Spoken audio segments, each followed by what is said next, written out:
Je suis actuellement en République d'Irlande, à la frontière avec l'Irlande du Nord.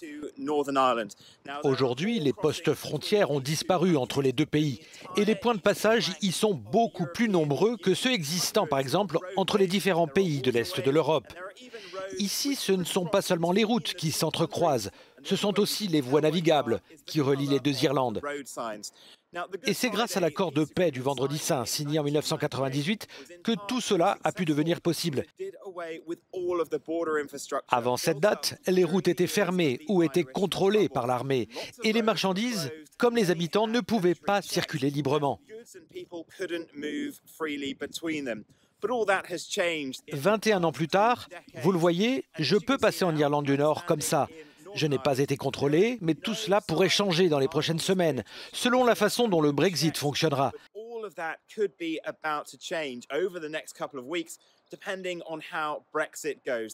En quittant l'Union européenne, l'Irlande du Nord sera séparée de fait de la République d'Irlande, et forcément les gens ici sont très inquiets.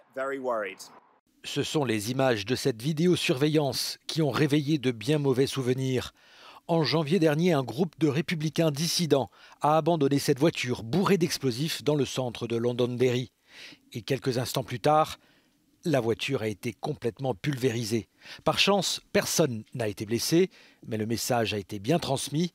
À tout moment, catholiques et protestants, républicains et unionistes pourraient de nouveau s'affronter.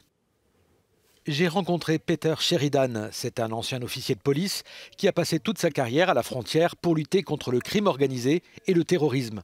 Je lui ai demandé en quoi le Brexit pourrait raviver les tensions. Quand le premier poste de douane a été installé, les douaniers ont été attaqués. Et c'est la police qui s'est mise à protéger les postes de douane et les douaniers. Et puis quand la police a été attaquée, c'est l'armée qui est venue pour protéger les policiers. Et puis quand l'armée a été attaquée à son tour, elle a construit des abris. Ce n'était pas ce qui était prévu au départ. C'était des conséquences involontaires dues au renforcement de la sécurité, comme ils disent. Si vous laissez les griefs et la résistance s'installer, les gens vont recommencer à développer leur capacité de défense.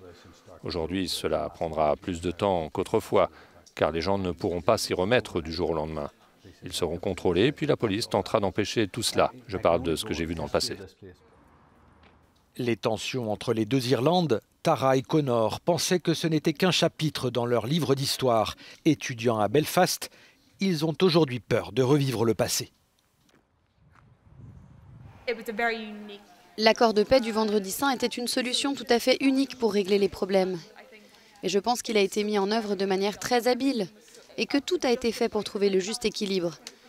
Et je pense que le moindre bouleversement pourrait faire tourner tout cela en vrille. Si demain je voyais une frontière physique s'ériger, je serais fâché, bien sûr. J'aurais pas recours à la violence, j'espère que non. Mais cela me mettrait en colère, car si on a un Brexit dur, l'économie va se dégrader ici. Vous allez avoir beaucoup de jeunes gens en colère, surtout dans les régions frontalières, où ils ont déjà été laissés pour compte par les gouvernements précédents. Comme les jeunes n'ont rien à faire, ils pourraient de nouveau avoir cette idée romantique de se battre pour l'Irlande ou l'Ulster, ou quelque chose comme ça.